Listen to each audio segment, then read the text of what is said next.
የተባበሩት መንግስታት ድርጅት የትምህርት የሳይንስና የባህል ተቋም ዩኔስኮ በዓለም ቅርስነት የመዘገበው የደብረ ሮሃ ቅዱስ ላሊበላ ውቅር አብያተ ክርስቲያን አስተዳደር በአሜሪካዋ ሰሜን ካሮላይና ግዛት የቤተ ክርስቲያኑን ክብር የሚያንቋሽሽ ተግባር ተፈጽመዋል ሲል ከሰሰ።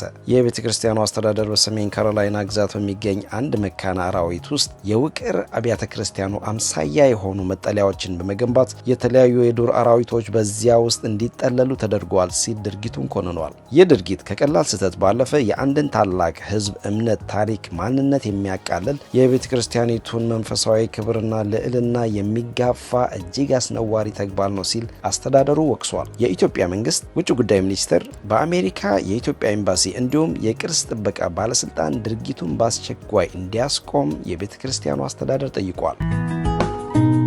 ህወሓት ፌዴራል መንግስቱ የትግራይ ጊዜያዊ አስተዳደርን የጊዜ ቆይታ ለአንድ ተጨማሪ ዓመት ማራዘሙ የፕሪቶሪያውን የግጭት ማቆም ስምምነት ይጥሳል በማለት ተቃውሞውን ገለጸ። ህወሓት የትግራይ ጊዜያዊ አስተዳደር የሚቋቋመውና የሚመራው በግጭት ማቆም ስምምነቱ ተፈራራሚ ወገኖች ስምምነት ብቻ ነው ሲል ባወጣው መግለጫ ላይ አቋሙን ገልጿል። ፌዴራል መንግስቱ ጄኔራል ታደሰ ወረደ የሚመሩትን የጊዜያዊ አስተዳደሩን የስልጣን ቆይታ ከጥቂት ቀናት በፊት ለአንድ ተጨማሪ ዓመት ያራዘመው ህወሓት እውቅና ሳይሰጥና ተሳትፎ ሳያደርግ መሆኑን የትግራይ ህዝብና ዓለም አቀፉ ማህበረሰብ ማወቅ አለባቸው በማለት ህወሓት አሳስቧል። የጠቅላይ ሚኒስትር ጽህፈት ቤት በበኩሉ የጄኔራል ታደሰ የስልጣን ዘመን የተራዘመው በህገ መንግስቱና አካታች የትግራይ ጊዜያዊ አስተዳደር እንዲቋቋም በሚፈቅደው ደንብ መሰረት መሆኑን ቀደም ሲል መግለጹ ይታወሳል።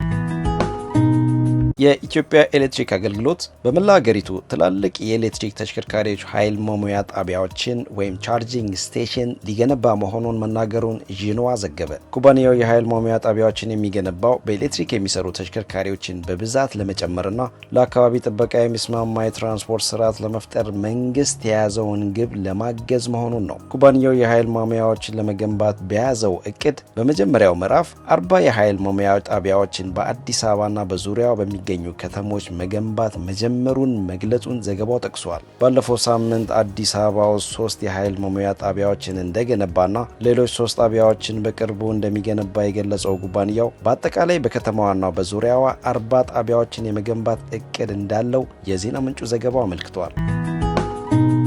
የኢትዮጵያ ብር በጥንካሬው በአፍሪካ ባለፈው የአውሮፓውያን ዓመት በዝቅተኛው ደረጃ ላይ የሚገኝ ገንዘብ እንደነበር ዓለም ባንክ ገለጸ። ባንኩ ሰሞኑን ባወጣው የአፍሪካ ኢኮኖሚያዊ ሁኔታ ሪፖርት የኢትዮጵያ ብር ጥንካሬ ከቀደመው ዓመት ጋር ሲነጻጸር ባለፈው ዓመት በ18 በመቶ በመቀነስ በአፍሪካ የመጨረሻው ደረጃ ላይ እንደነበር ገልጿል። የደቡብ ሱዳኑ ፓውንድ ደግሞ በጥንካሬው በ15 በመቶ በመቀነስ ከኢትዮጵያ ብር ቀጥሎ መቀመጡን ባንኩ ጠቅሷል። የኢትዮጵያ ብር ጥንካሬው የቀነሰው በመደበኛውና በትይዩ ገበያ ወይም ብላክ ማርኬት መካከል ያለው ልዩነት በመስፋቱ እንደሆነ ባንኩ የጠቀሰ ሲሆን የደቡብ ሱዳን ፓውንድ ደግሞ አገሪቱ ለውጭ ገበያ የምታቀርበው ነዳጅ በመስተጓጎሉ ሳቢያ እንደሆነ የባንኩ መረጃ አመልክቷል።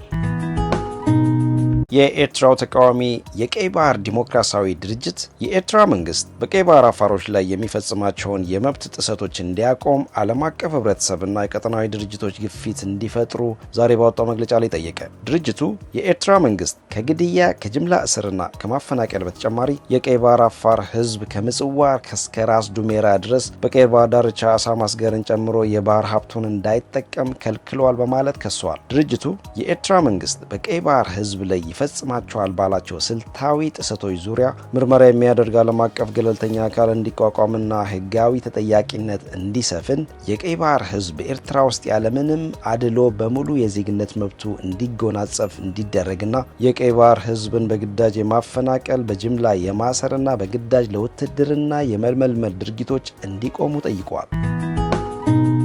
የጅቡቲው ፕሬዝዳንት ኡስማኤል ኦመር ጊሌ ለ6ኛ ዙር የስልጣን ዘመን ትላንት በድጋሚ ተመረጡ። ፕሬዝዳንቱ ተቀናቃኛቸውን መሐመድ ፋራ ሰመተርን ያሸነፉት 97.8 በመቶ ድምፅ በማግኘት ነበር። ፕሬዝዳንቱ ህገ መንግስቱ ባስቀመጠው የ75 ዓመት የዕድሜ ገደብ ሳቢያ በአሁኑ ምርጫ እንደማይወዳደሩ ተጠብቆ የነበረ ቢሆንም ፓርላማው ከጥቂት ወራት በፊት የዕድሜ ገደቡን በማንሳቱ ነበር በድጋሚ ለምርጫ መቅረብ የቻሉት። የጌሌ ተፎካካሪ ሆነው የቀረቡት እጩ የሚመሩት ፓርቲ በፓርላማ ውስጥ በቀደመው ምርጫ ያገኘው መቀመጫ የለም። በተጨማሪ ሁለት ትላልቅ ተቃዋሚ ፓርቲዎች ከምርጫው ራሳቸውን አግለዋል።